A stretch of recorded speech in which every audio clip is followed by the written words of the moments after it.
Zubiak adierazten digun bideari jarraiki, ezkerraldean geratzen zaigun etxean, bigarren solairuko habean honetan ere, zera irakurri dezakegu. J.H.S. La villa de Vera se quemó en el año de 1638.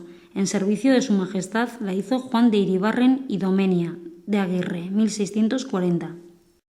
Altzateko plazara itzultzen gara teletxea etxe zarrari so egiten diogularik. Etxe honetan, 1926 urteko gerraostean, Bienabe Artia margolaria babestua izan zuten. Mendik magalean etxe honi dagokion borda dago, eta gure artean ohikoa den bezala, teletxeko borda izenaz ezagutzen da.